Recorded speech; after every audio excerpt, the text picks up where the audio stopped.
Il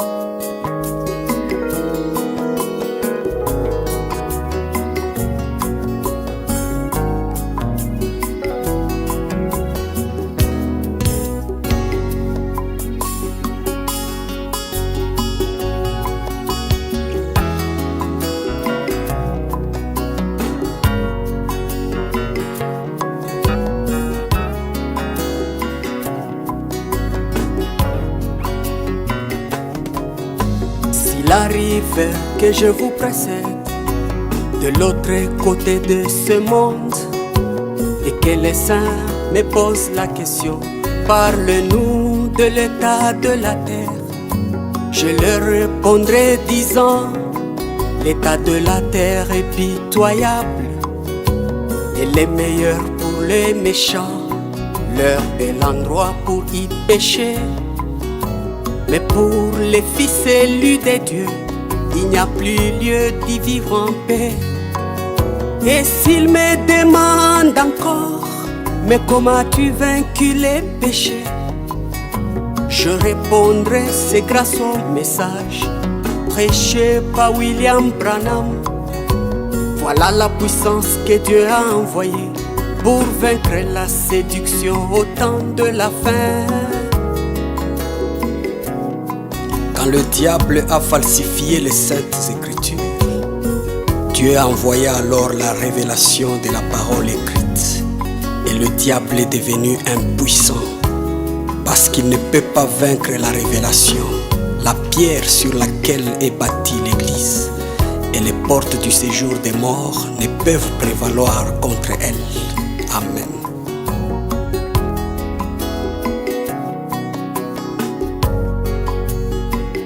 Oh, si tu tardes, Seigneur, à venir prendre tes enfants, tu ne trouveras personne assis fermement dans ta parole.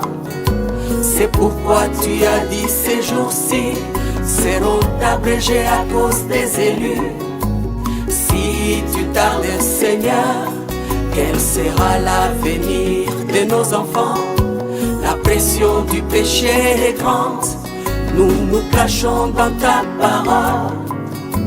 Reviens, Seigneur Jésus, prends-nous avant que les bombes atomiques ne détruisent la terre. La terre n'est plus un meilleur endroit pour les chrétiens. Ce monde n'est plus un meilleur endroit pour les croyants. La terre n'est plus un meilleur endroit pour les chrétiens. Ce monde n'est plus un meilleur endroit pour les croyants, pour les vrais croyants.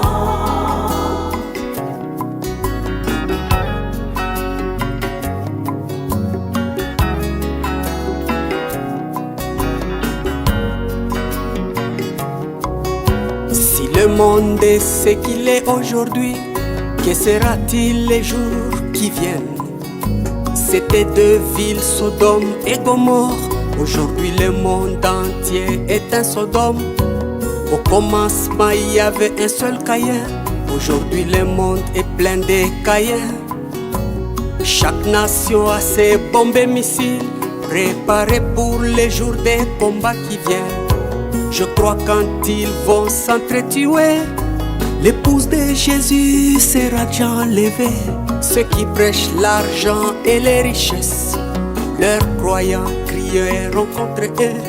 Ils verront le monde être détruit, que la vie d'ici-bas était éphémère, car ils auront oublié l'essentiel, le baptême du Saint-Esprit, la vie éternelle.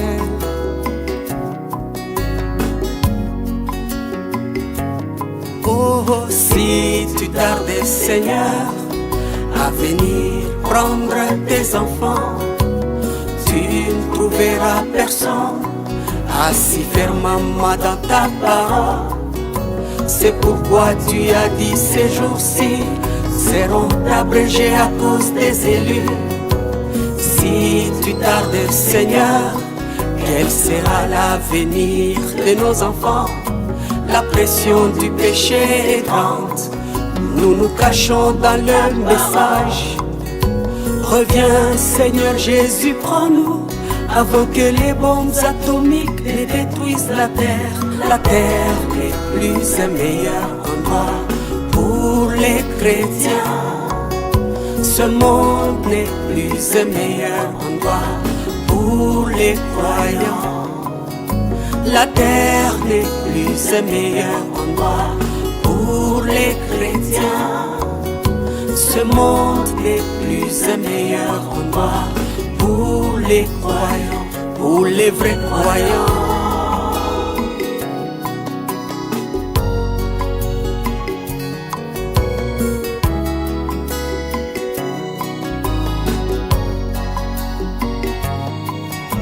Si quelqu'un aime le monde, l'amour du Père n'est point en lui. Ce monde des internets, ce monde des Facebook, ce monde des bombes atomiques, ce monde des armes biologiques, ce monde des criminels, ce monde des kamikazes, ce monde des plaisirs, ce monde des croyants tièdes, ce monde des blasphémateurs, ce monde des péchés.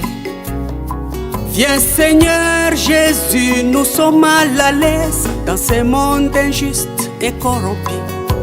La terre n'est plus un meilleur endroit pour les chrétiens.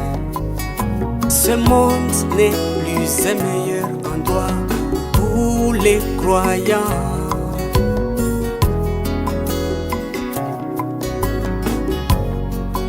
Ce monde de pédophiles,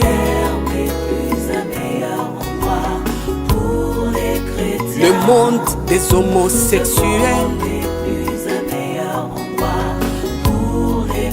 ce monde des névrosés, le monde des xénophobes, ce monde des prophètes Balaam, le monde des péchés légalisés, oh, le monde des croyants frontaliers,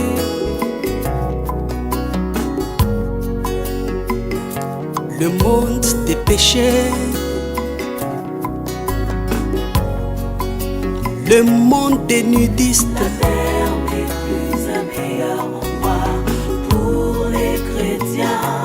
Les hommes sont devenus ni chauds ni froids. Aux choses du monde, vous les voyez. Aux choses de Dieu, ils sont encore là. La terre n'est plus un meilleur endroit pour les chrétiens. Les hommes ont perdu la conscience au point d'agir plus bas que les animaux. Aie pitié de nous, Seigneur Jésus-Christ.